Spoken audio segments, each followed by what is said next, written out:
Wajah baru, harapan baru ya, Cing? Iya, sama Uya ini, saya tuh udah tahu bahwa dia akan jadi politisi dari awal. Oh bisa? Dari lagunya. Kenapa? Jadi dia punya lagu Cinta Semu kan? iya. Itu sangat politisi banget. Dari mananya tuh? Kan, sudah lupakan saja semua rasa cinta yang ada antara kau dan aku. Memang sudah tiada rasa. Itu kan bilang politik jangan baper. Oh iya, tak ada rasa.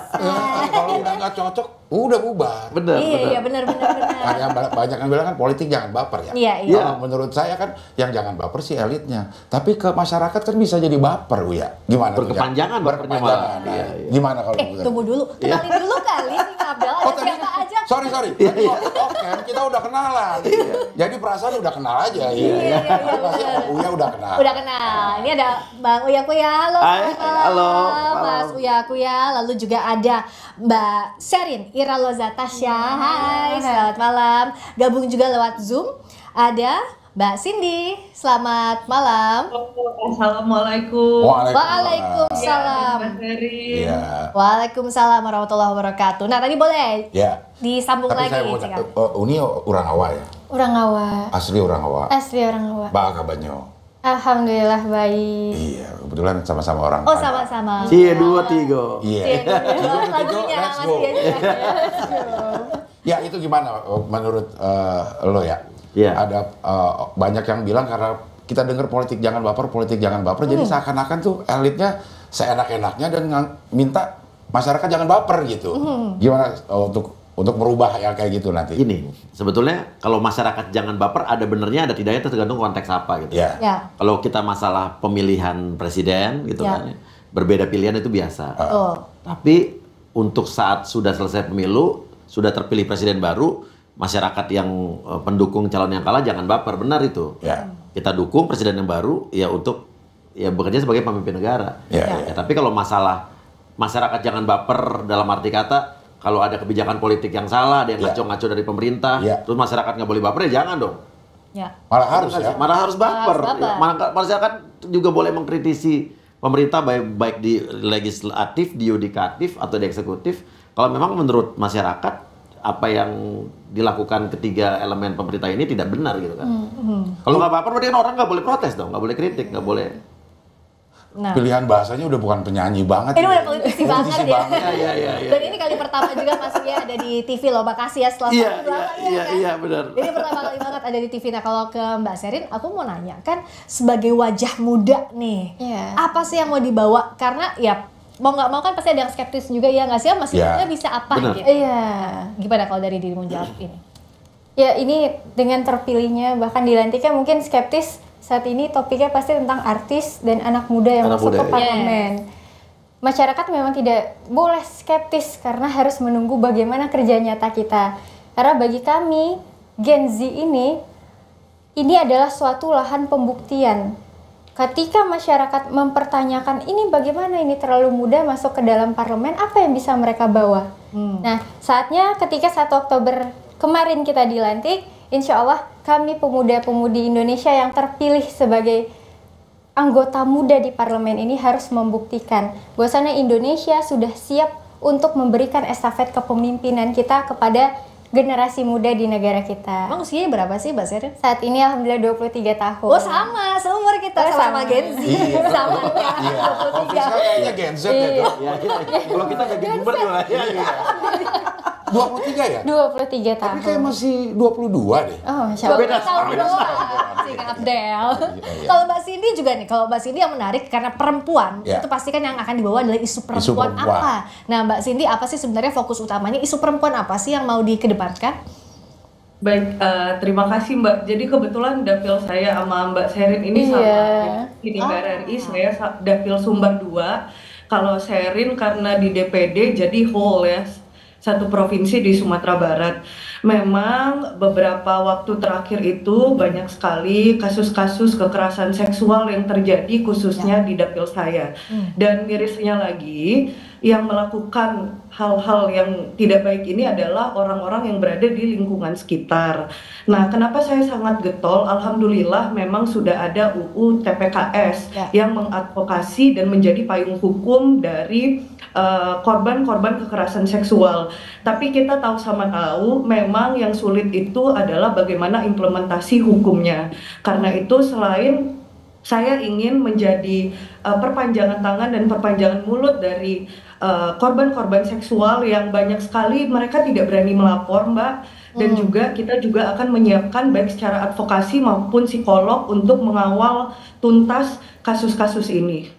Ya, nah, ini harus dikawal betul karena baru beberapa minggu lalu itu kami meliput banyak sekali kasus kekerasan terhadap perempuan dan anak, bahkan tidak hanya di lingkungan yang jauh 500 meter dari rumah atau bahkan di rumah sendiri. Nah, ini yang harus dititipkan lewat anggota dewan salah satunya, Cing. Ya, gue tuh pengen nanya deh, sebenarnya rasa lu gimana sih pas lagi disumpah gitu, dilantik tuh kan sakral banget gitu ya. Benar-benar. Itu gimana perasaan deg-degannya tuh sama gak kayak lo mau manggung atau gimana tuh? Beda ya, kalau manggung mungkin udah sehari-hari. Jadi udah nggak ada nervous-nervousnya gitu. Nah, justru di situ momen yang membuat gue, nggak apa-apa anggota DPR ngomong gue, lo kan nggak apa-apa. Jadi diri sendiri lah. Daripada sok saya tapi isinya nggak ada aja. Mantap ini. Jadi gue ngerasa justru sesuatu yang tidak pernah terpikirkan dalam hidup gue selama beberapa belasan tahun terakhir. Gue tuh jujur gue sarjana ilmu politik. Oh, dirimu tuh sih? Di Universitas Indonesia. Yang udah nggak berpikir bakal terjun ke politik. Karena istri aja nggak ngizinin, jangan ke politik dia bilang gitu. Nah, tapi sampai akhirnya gue ada di situ, gue teringat waktu itu saat gue masuk kuliah di ilmu politik UI, bokap gue sempat bilang bahwa nenek kamu itu adalah seorang pelaut. Ya, nenek moyang kalau gitu. Ini nenek gue gitu ya. Nenek kamu itu adalah DPR RI wanita pertama di Indonesia. Selama 15 tahun dulu di PNI partainya dulu. Dan ada di Komisi 1. Bilang kamu di politik cocok nih nanti kalau jadi DPR. Tapi habis itu nggak pernah terpikir lagi. Apalagi istri waktu setiap tahun ultimatum nggak usah ikut-ikutan DPR. Setiap 5 tahun sekali pasti kan ada ketua partai yang nawarin kamu masuk partai menjadi nyalek. Jangan sama di awas sih gitu.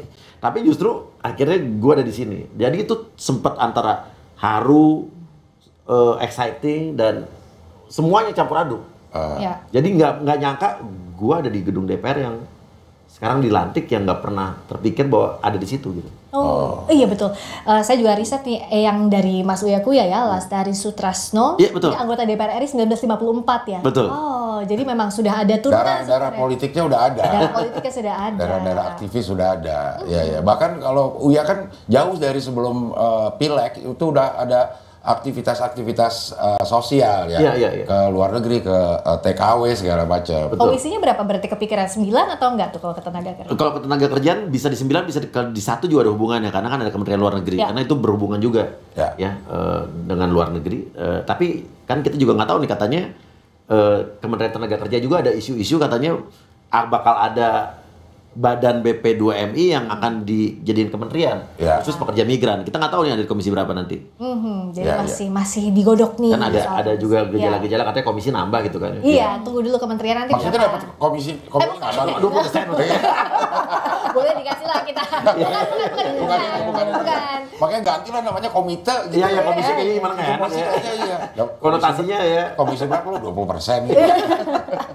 Nah kalau Sherin tuh bisa dijelaskan juga ya, karena kan banyak yang masih bertanya-tanya DPD ini apa sih, begitu apa bedanya dengan Dewan. Kita mungkin udah tahu, tapi kan bagaimana sosialisasi ke anak-anak muda tentunya, Sherin, untuk mengenalkan apa sih yang akan saya bawa begitu di sebagai anggota DPD.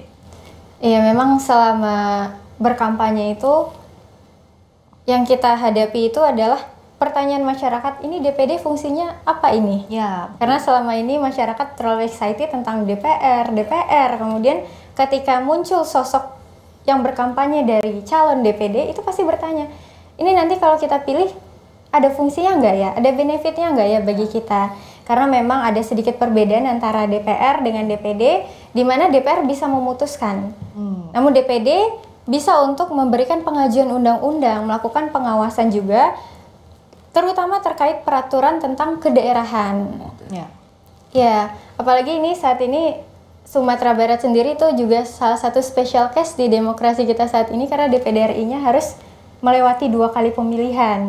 PSU ya? Iya, karena PSU ya Mas ya. Jadi kalau ditanya untuk semangat memperjuangkan dan membuktikan kepada masyarakat Sumatera Barat, lebih lagi karena harus 2 kali dipercaya dan 2 kali dipilih. Ya betul. Nah, yang juga jadi tantangan kalau saya jadi kepikiran ke Mbak Cindy.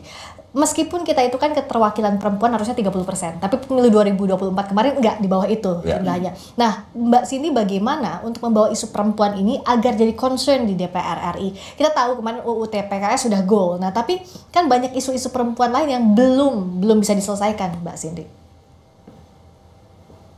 Baik Mbak, pertama saya mau bilang dulu bahwa di antara partai politik yang ada hanya satu-satunya partai Nasdem yang memenuhi 30% komposisi dari anggota DPR RI perempuan. Jadi terima kasih juga kepada masyarakat karena mempercayakan nih kader-kader DPR RI dari partai Nasdem yang ternyata fighter ya Mbak. Ini kan terbukti 30% keterwakilan itu. Nah, bagaimana cara nanti kita menyampaikan aspirasi? Pertama, sudah jelas partai kita ini sangat pro terhadap perempuan, jadi secara fraksi kita pasti mendukung regulasi-regulasi yang pro terhadap perempuan. Yang kedua juga di DPR sendiri kita punya kaukus wanita, Mbak. Di mana harapannya kaukus ini bisa saling bersinergi antara anggota-anggota DPR RI perempuan semuanya, kita juga bisa kompak sehingga bareng-bareng lah kita memajukan dan juga menyuarakan isu-isu perempuan yang ada tidak hanya di dapil saya karena sekarang sudah DPR RI tapi se-Indonesia nantinya. Ya, ini yang harus dibawa karena tantangannya juga berat ya, Cing Abdel ya. Iya, apalagi sekarang banyak selain artis yang muda itu memang jadi isu sendiri di masyarakat. Banyak seperti ketidakpercayaan. Tadi udah dijelasin masalah artis dan anak muda. Mudah-mudahan ini bisa dijawab sama anggota-anggota DPR ataupun DPD yang mendapatkan perhatian khusus dari masyarakat ya. Berikutnya kita punya fun fact. Tapi nanti jangan sekarang dulu, Cing Abdel. Kita akan tanyakan tapi usai jeda di Sapa Indonesia Malam akhir pekan sesaat lagi.